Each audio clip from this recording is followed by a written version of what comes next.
अब आज के इस वीडियो में विद्यार्थियों को अन्य कोणों के अनुपात सिखाए जाएंगे। क्या मतलब है अन्य कोणों के अनुपात का? तो इसके लिए हम आपको एक चतुर्थांश खींचकर सिखाएंगे। ये हमने एक बिंदु लिया है यहाँ पर, जिसे हम मूल बिंदु कहते हैं। इस बिंदु से ये दो किरणें, एक किरण इधर एक्स अक्ष की ओर और दूसरी किरण इधर वाई अक्ष की ओर जब निकलती है तो इन दो किरणों के बीच का झुकाव 90 अंश का होता है।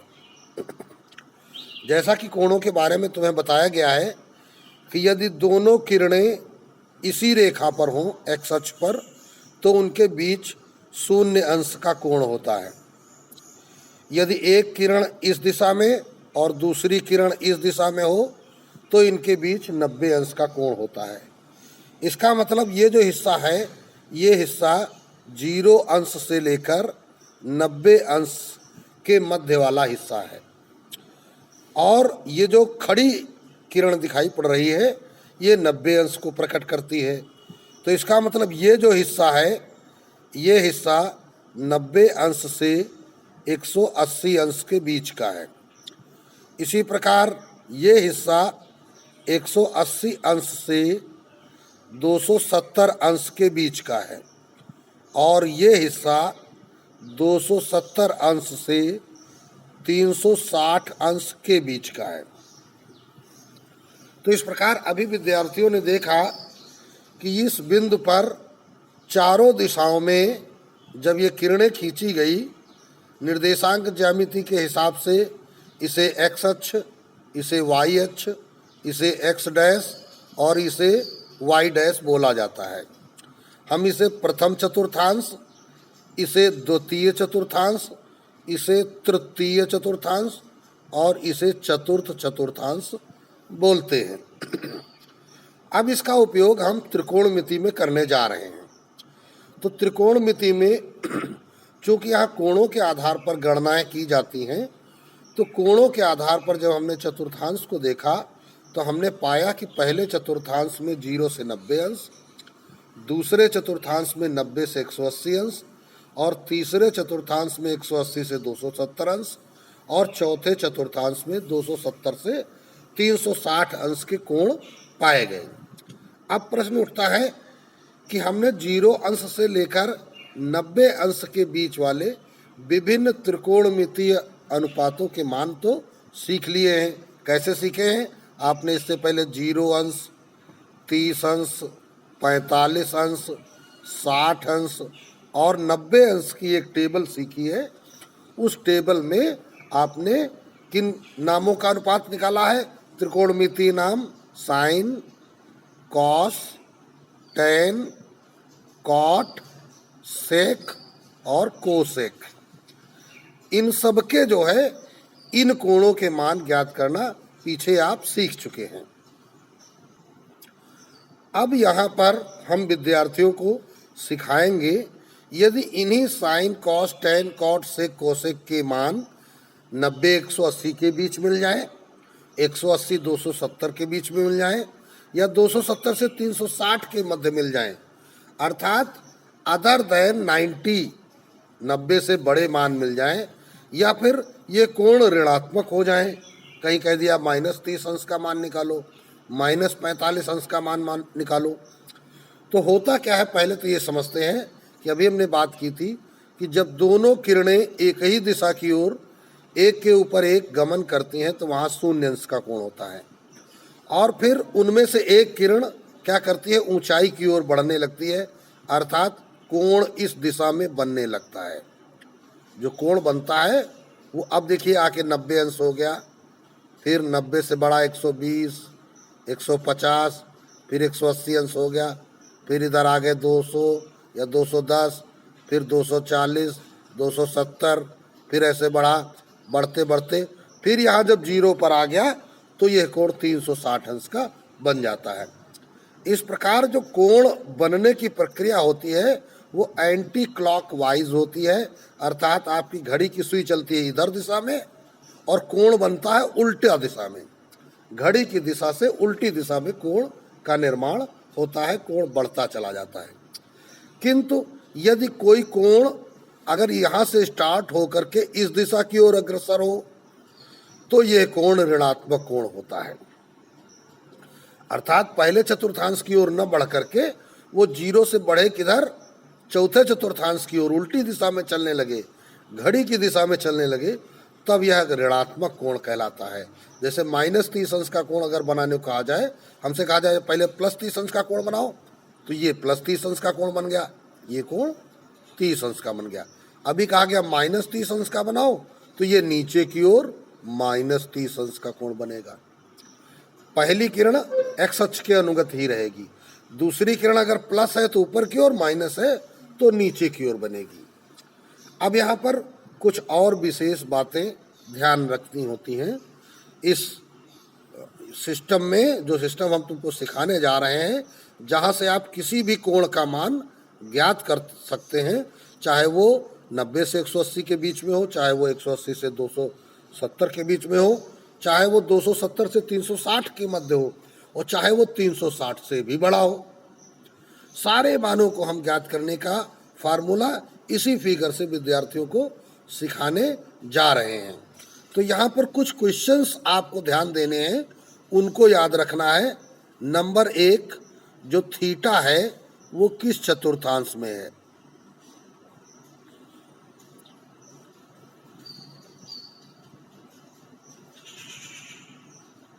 पहला क्वेश्चन आपके दिमाग में ये उठना चाहिए कि जिस थीटा का मान हमें निकालना है वह किस चतुर्थांश में है। दूसरा प्रश्न तुम्हारे दिमाग में आना चाहिए कि थीटा का मान धनात्मक है या ऋणात्मक है, पॉजिटिव है या निगेटिव है, ठीक है ना। और तीसरा क्वेश्चन दिमाग में आना चाहिए कि त्रिकोणमितीय अनुपात का नाम, त्रिकोणमितीय अनुपात का नाम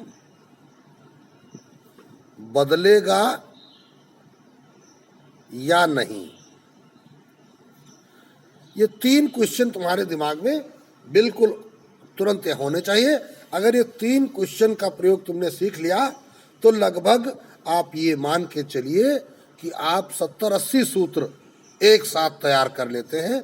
आपको अलग अलग कोई सूत्र याद करने की आवश्यकता नहीं है। बड़ा ही सरल तरीका है, बस केवल इन 3 प्रश्नों के जवाब आपको मिल जाएं या आपके दिमाग में आ जाएं। तो चलिए भाई, थीटा किस चतुर्थांश में है ये तो हम बड़ी आसानी से बता सकते हैं। कोई हमसे कहेगा कि साइन 135 की वैल्यू निकालो, अगर हमसे कहा गया, हम देखिए एक प्रयोग कर रहे हैं कि साइन 135 का मान निकालिए, तो देखिए जो 135 अंश है ये कहाँ होगा? दूसरे चतुर्थांश में होगा। तुरंत हम देख के बता देंगे, देर ही नहीं लगेगी। अब बात आती है थीटा का मान धनात्मक है या ऋणात्मक। इसके लिए आपको ध्यान देना होगा, त्रिकोणमिति में 6 अनुपात होते हैं। ये 6 नाम होते हैं, साइन, कॉस, टेन, कॉट, सेक, कोसेक। इन 6 में से कहीं कुछ धनात्मक, कहीं कुछ ऋणात्मक। तो रूल क्या कहता है? पहले चतुर्थांश में ऑल पॉजिटिव। ऑल पॉजिटिव का मतलब 6 के 6 हो की वैल्यू क्या होती है? पॉजिटिव होती है। सेकंड चतुर्थांश में साइन और इनके रिश्तेदार व्युत्क्रम वाले कोसेक, ये दोनों क्या होते हैं? पॉजिटिव होते हैं। समझिए जरा, साइन और कोसेक पॉजिटिव है, साइन और उसका व्युत्क्रम पॉजिटिव है, और बाकी सब। अब तीसरे चतुर्थांश में टेन या इनके व्युत्क्रम कॉट, तो टेन और कॉट ये दोनों होते हैं पॉजिटिव तीसरे चतुर्थांश में। इसी प्रकार चौथे चतुर्थांश में कॉस और इनका व्युत्क्रम सेक ये होते हैं पॉजिटिव। तो हमने देखा कि पहले में ऑल पॉजिटिव, दूसरे में साइन पॉजिटिव, तीसरे में टैन पॉजिटिव और चौथे में कॉस पॉजिटिव। तो इनको हम याद कैसे रखेंगे? तो यहाँ पर इस सेकंड क्वेश्चन के जवाब के लिए आप एक यहाँ पर ये इस प्रकार कर लीजिए, ASTC, ध्यान दीजिए, या हम इसको हिंदी में ऐसे कह दिया अष्टक, है ना। A for all positive, S sine के लिए और T टैन के लिए, का कॉस के लिए, या ऐसे भी ASTC, all positive, sine positive, tan positive, cos positive. तो इसको आप ध्यान रखेंगे तो इससे आपको दूसरे प्रश्न का जवाब मिल जाएगा। अब तीसरी बात आती है, त्रिकोणमितीय अनुपात का नाम बदलेगा या नहीं बदलेगा। तो नाम कहाँ बदलता है ये सीख लेते हैं। ये जो आपको 90 अंश वाली लाइन दिखाई पड़ रही है जिसको YH कहते हैं, अगर कोई अनुपात हम 90 पर तोड़ते हैं, या फिर इसके नीचे ये देखिए YH आ रहा है, इसको 270 वाली लाइन बोलते हैं। अगर कोई त्रिकोणमितीय थीटा का मान जो है 90 या 270 पर तोड़ा जाता है, तो लिखेंगे थीटा का मान 90 या 270 पर विभाजित करने पर नाम बदल जाता है। ये इसका आंसर है। क्या इसका मतलब है, इसको जरा सीखते हैं। जैसे साइन 135 है तो इसको हम दो तरीके से तोड़ सकते हैं। एक तरीका क्या है, इसको हम कह सकते हैं 90 + 45, इसको 90 पे तोड़ दिया।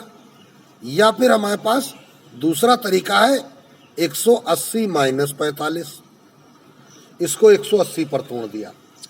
यदि कोई मान जो 90 अंश से बड़ा हो और उसका मान हमको निकालना है तो हमें इस चतुर्थांश के किसी लाइन पे तोड़ना है इसको, इस मान को जो 135 दिया गया है। तो 135 क्या है, दूसरे चतुर्थांश में है, तो इसको हम 90 पर तोड़ सकते हैं या 180 - 45 लिख सकते हैं। तो 90 पर अगर तोड़ रहे हैं तो नाम बदल जाएगा, 180 पर जब तोड़ रहे हैं तो फिर नाम नहीं बदलता है। तो इस प्रकार आप कह सकते हैं कि 90 या 270 पर नाम बदला जाता है। 270 आपके पाठ्यक्रम में नहीं है, तो आपको केवल इतना याद रखना है कि 90 पर अगर जब हम तोड़ेंगे तो नाम बदल जाएगा। नाम क्या बदलेगा, साइन और कॉस ये आपस में नाम बदलते हैं। ये देखिए हमने एक उत्क्रमणीय अभिक्रिया या रिवर्सिबल रिएक्शन का निशान लगाया हुआ है। इसका मतलब है अगर साइन थीटा है तो वो कॉस थीटा बन जाएगा, कॉस थीटा है तो वो साइन थीटा बन जाएगा। इसी प्रकार टैन और कॉट आपस में नाम बदलते हैं, और सेक और कोसेक ये आपस में अपने अपने नाम बदल लेते हैं। तो नाम बदलने की प्रक्रिया जो होती है इस अनुपात रूप में होती है। जैसे यहाँ पे साइन 135 है, तो अगर हम इसको 90 पे तोड़ रहे हैं तो क्या हो जाएगा, 90 पर जब इसको हम तोड़ेंगे तो हम क्या कहेंगे, देखिए ये दो तरीके हमने बताए थे तुमको, तो हम बराबर का निशान यहाँ लगाते हैं, इसको लिखते हैं साइन 90 + 45। तो 90 पे नाम बदल जाएगा, साइन का नाम क्या हो जाएगा, कॉस हो जाएगा। अब ये 90 गायब, 45 आ गया। अर्थात ये जो 90 अंश कोण है इसको गायब करने के लिए नाम बदल जाता है। तो ये बन गया क्या, कॉस 45, और कॉस 45 की वैल्यू हमको पता है 1/√। तो इस प्रकार हम कह सकते हैं कि साइन 135 अंश का मान 1/√2 होता है। अब दूसरे तरीके में आ जाए, इसको हम क्या कह सकते थे, साइन 180 - 45। अब 180 पर नाम नहीं बदलता है, ठीक, तो इसको क्या नाम रहेगा, साइन 45, यानी 180 ऐसे ही गायब हो जाएगा, साइन 45 की वैल्यू 1/√। तो इस प्रकार दोनों ही दशाओं में यह मान समान प्राप्त हुआ है। ठीक है, तो ये आपको सीखना जरूरी है। फिर से हम एक बार रिवीजन करा देते हैं विद्यार्थियों को। क्या ध्यान देना है, पहला क्वेश्चन, थीटा किस चतुर्थांश में है। दूसरा क्वेश्चन, थीटा का मान धनात्मक है या ऋणात्मक है। तो देखिए साइन दूसरे चतुर्थांश में धनात्मक वैल्यू है, तो धनात्मक चिन्ह लगाने की जरूरत तो होती नहीं, तो हमने अभी इसमें लगाया भी नहीं था। तीसरा प्रश्न है, त्रिकोणमितीय अनुपात का नाम बदलेगा या नहीं। तो हमने देखा कि 90 पर नाम बदल जाते हैं, ये रूल कहता है। तो नाम जो बदलते हैं वो साइन को कॉस में, कॉस का साइन में, टैन का कॉट में, कॉट का टैन में, सेक का कोसेक में, कोसेक का सेक में। तो ये 3 नियम यदि आप याद रखेंगे तो ये मान के चलिए कि जैसे ये 6 नाम यहाँ दिए गए हैं, तो 6 minus theta, 6 90 plus theta, 6 90 minus theta, 180 plus theta, 180 minus theta, इस प्रकार के करीब 70 से 80 सूत्रों के मध्य आप एक साथ तैयार कर लेते हैं और इन्हें आपको याद करने की विशेष आवश्यकता नहीं रहती है। तो अब इन सूत्रों को सीखने के बाद विद्यार्थी इनसे संबंधित कुछ प्रश्नों को हल करना सीखेंगे। अब यह एक प्रश्न विद्यार्थियों के सामने है और इसमें हम कुछ वैल्यूज निकालना विद्यार्थियों को सिखाते हैं। जैसे यहाँ साइन 135 अंश अभी हम वैल्यू आपको सिखा चुके हैं निकालना। तो चलिए इसका नाम हम बदल के अब कर लेते हैं, साइन की बजाय इसका नाम कर लेते हैं सेक कर लेते हैं। अगर साइन की बजाय हम इसको क्या निकालना पड़े, सेक, तो फर्स्ट में लिखेंगे सेक 135 अंश। तो अब देखिए इसको हम 90 पर तोड़ लेते हैं, तो सेक क्या कहेंगे 90 प्लस 45। तो 90 पे नाम बदल जाता है, लेकिन नाम बदलने वाला तो तीसरा क्वेश्चन था। पहला क्वेश्चन किस चतुर्थांश में, तो जवाब आया सेकंड में। दूसरा धनात्मक की ऋणात्मक, तो सेक जो है दूसरे चतुर्थांश में क्या होता है, निगेटिव होता है। केवल साइन और कोसेक पॉजिटिव होता है दूसरे में, है, तो ये होगा निगेटिव। तीसरा क्वेश्चन नाम बदलेगा कि नहीं, बदल जाएगा, क्या हो जाएगा, कोसेक हो जाएगा। जब तीनों क्वेश्चंस के जवाब आ जाएं तो फिर उसके बाद जिस पर तुमने तोड़ा था उसको गायब कर दो, अर्थात 90 गायब 45 अंश आ गया। कोसेक 45 साइन 45 का उल्टा होता है, साइन 45 1/√2, तो उल्टा हो गया √2 और ये माइनस। इस प्रकार सेक 135 का मान निकल आया -√2। सेकंड देखते हैं, सेकंड में दिया गया tan 120 अंश। अब हम इसको 90 पर भी तोड़ सकते हैं, 180 पर भी तोड़ सकते हैं। तो चलिए इसको तोड़ते हैं, 180 माइनस 60, यही तो कहेंगे। तो 180 माइनस 60 का अब ये किस चतुर्थांश में है। अब इस बात को भी अगर विद्यार्थी सीखना चाहे, मान लो ऐसे नहीं समझ में आ रहा है, तो तुरंत क्या करेंगे आप, एक ये चतुर्थांश बनाएंगे। आपको पता है ये 0 की लाइन है, ये 90 की लाइन है, ये 180 की लाइन है और ये 270 की। 180 पर हमने तोड़ा है तो हमने 180 पर बिंदु रखा, माइनस तो ऊपर की ओर, प्लस तो नीचे की ओर। अब देखिए वैसे होता क्या, प्लस ऊपर माइनस नीचे, लेकिन यहाँ माइनस का मतलब क्या हो गया, उल्टा कोण। भाई कोण की दिशा क्या रहती है, ऐसे, ऐसे रहती है ना, और जब हम माइनस का कोण चलेंगे तो ऐसे रहती है, ठीक। तो 180 वाली बिंदु से माइनस करोगे तो किधर जाओगे, ऊपर की ओर, अर्थात सेकेंड चतुर्थांश में रहोगे। अगर 180 प्लस होता तो अगले चतुर्थांश में बढ़ जाते, तीसरे में चले जाते, ठीक है ना। तो इस प्रकार यहाँ 180 माइनस लिखा है तो दूसरे में रहेंगे, प्लस होता तो तीसरे में चले जाते। तो यहाँ पे आप देखिए पहले क्वेश्चन का जवाब आ गया दूसरा चतुर्थांश। निगेटिव की पॉजिटिव, टैन है निगेटिव, नाम बदलेगा कि नहीं, नहीं बदलेगा, 90 पर नाम बदलता है तो टैन ही रहेगा। और 180 अब गायब, अब 60। टैन 60 की वैल्यू √3, तो ये माइनस √3 वैल्यू आ गई। इसी प्रकार थर्ड देखते हैं। थर्ड में क्या क्या आ गया है, cos -30। अब जरा समझिए, cos -30 का मतलब माइनस थीटा किधर चलेगा, उल्टी दिशा में।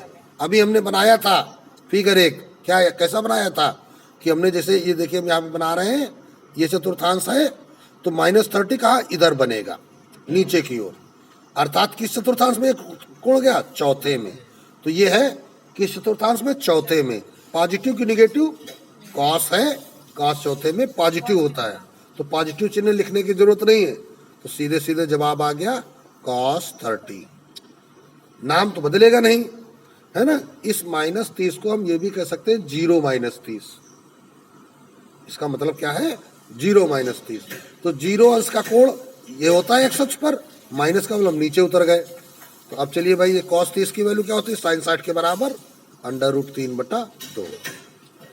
चौथा पार्ट देखते हैं क्या है, sin 240 अंश। तो अब इसे हम काहे पे तोड़ेंगे, 180 पर। क्या हो जाएगा, 180 प्लस 60। 180 प्लस है तो किस चतुर्थांश में, तृतीय चतुर्थांश। अब यहाँ पे पॉजिटिव की निगेटिव, साइन निगेटिव, ठीक है। थर्ड में साइन निगेटिव। अब क्या है तीसरा क्वेश्चन, नाम बदलेगा कि नहीं, नहीं बदलेगा। तो -sin 60 माइनस √3/2। अब ये हो गया थर्ड आपका। थर्ड के बाद आते हैं फोर्थ। फोर्थ क्या कहता है, फोर्थ हो गया, फिफ्थ आ गया है ना। फिफ्थ में क्या है, cot 300 अंश। 300 अंश, तो इसको हम क्या कहेंगे, cot 360 माइनस 60। इसको हमने काहे पे तोड़ा, 360 पे। हमने तुमको अभी बताया था कि 270 तुम्हारे कोर्स में नहीं है, तुम 90 पे तोड़ो, 180 पे तोड़ो, 360 पे तोड़ो। तो 360 माइनस 60 कर दिया हमने। तो अब देखिए कौन सा चतुर्थांश है, 360 माइनस। तो 360 वाला 0 अंश का कोण होता है, माइनस माने नीचे। चौथे में cot क्या होता है, नेगेटिव होता है, नाम नहीं बदलेगा, -cot 60। tan 60 का मान √3, तो cot 60 इसका उल्टा हो जाएगा 1/√3 माइनस का, ये वैल्यू हो गई। इसी प्रकार सिक्स्थ पार्ट, छठा पार्ट क्या है, sec 210 अंश। sec 210 अंश क्या कहेंगे, sec 180 प्लस 30। 180 प्लस 30 कहाँ चला गया, तीसरे चतुर्थांश में। तीसरे में sec पॉजिटिव होता है, नाम नहीं बदलेगा, sec 30। cos 30 का उल्टा हो गया sec 30, √3/2 का उल्टा 2/√3। ये वैल्यू उसकी आ गई। हाँ सॉरी, तीसरे में tan पॉजिटिव होता है, तो sec जो होगा निगेटिव होगा, तो यहाँ पर ये वैल्यू निगेटिव रहेगी। गलती से हमने तीसरे में आपको बता दिया कि sec पॉजिटिव। cos और sec चौथे में पॉजिटिव होता है। अब चलते हैं अगले पार्ट पर, सेवेंथ क्वेश्चन। सेवेंथ क्वेश्चन क्या है, साइन -60। अब ये -θ कहाँ जाएगा, चौथे में। चौथे में साइन क्या होता है, निगेटिव होता है, तो -sin 60, तो -√3/2, ये वैल्यू हो गई। एर्थ पार्ट देखते हैं क्या है, एर्थ है tan -330 अंश। तो पहले यहाँ पे tan का माइनस खत्म करो। अब देखो इस बात को ध्यान से जरा विद्यार्थी सीखेंगे, ये -330 का मतलब क्या है, -θ इसको कहिए। ये मत देखिए कि यहाँ कितना लिखा है, ये चिन्ह देखिए, -θ का मतलब चौथे में। तो ये चौथे चतुर्थांश में गया, तो चौथे में tan क्या होता है, निगेटिव होता है, तो -tan 330 अंश। तो एक काम हुआ, अब 330 को तोड़ो, तो अब इसको क्या कहेंगे, 360 माइनस 30। अर्थात देखो यहाँ पे तुमको 2 बार तोड़ना पड़ गया, ठीक है ना। तो अब यहाँ पे क्या हो गया, अब यहाँ इसमें क्या होगा, कौन सा चतुर्थांश में गया, फिर ये चौथे में चला गया 330। पहले -θ के कारण चौथे में गया था, और फिर दोबारा में 330 को तोड़ने के कारण ये चौथे में चला गया, तो फिर एक निगेटिव हो गया, तो माइनस माइनस प्लस हो गया, tan 30 अंश। और tan 30 की वैल्यू 1/√3। अब देखिए कुछ क्वेश्चन हम अपने पास से बनाने की कोशिश करते हैं। एक हम 9th क्वेश्चन बनाते हैं, साइन 750 अंश, है ना। बहुत बड़ी वैल्यू हमने उठा के रख दी। तो ऐसी दशा में क्या करेंगे, अगर हमको बहुत बड़ा, ये तो हमारे चतुर्थांश में है ही नहीं, हमारे चतुर्थांश में कोण कहाँ से कहाँ तक, 0 से 360 तक, 0 से 360 तक। और ये क्या है, 360 के 2 गुने से भी ज्यादा है। देखो भाई 360 में 36 है, 36 दूनी 72, ये 720 से भी ज्यादा है। तो अब यहाँ पर ऐसी दशा में हमको करना क्या होता है, हम विद्यार्थियों को तरीका सिखाते हैं। 750 यानी 360 से बड़ा कोण दिया है, कई गुना दिया है, तो पहले 360 का उसमें भाग लगाइए। 2 बार गया 720, बचा कितना? तो अब इसको हम वही भाज्य बराबर भाजक गुणित भागफल प्लस शेषफल के रूप में लिख सकते हैं। तो हम 750 को क्या लिख सकते हैं? साइन 2 गुणित 360 प्लस 30। ये देखिए, भाज्य बराबर भाजक गुणित भागफल प्लस शेषफल, उस रूप में हमने इसको लिख दिया। तो ये क्या हुआ, इसका मतलब क्या हो गया? 2 गुणित 360 का मतलब क्या हो गया कि इसने शुरू 0 चक्कर लगाया, एक चक्कर लगाया 360, दूसरा चक्कर लगाया 360, और तीसरे चक्कर में क्या प्लस 30, तो 30 अंश ऊपर चढ़ गया। ये रहा वो कोण, यानी 2 चक्कर लगा के ये यहाँ पे आ गया पहले चतुर्थांश में। तो ये कहाँ मिल गया तुमको? पहले चतुर्थांश में। साइन क्या होता है? पॉजिटिव होता है। तो ये क्या आ गया? साइन 30। साइन 30 की वैल्यू 1/2। तो अब बच्चों को निश्चित ही समझ में आ गया होगा। एक और क्वेश्चन देख लेते हैं इसी टाइप में। अगर हमने लिखा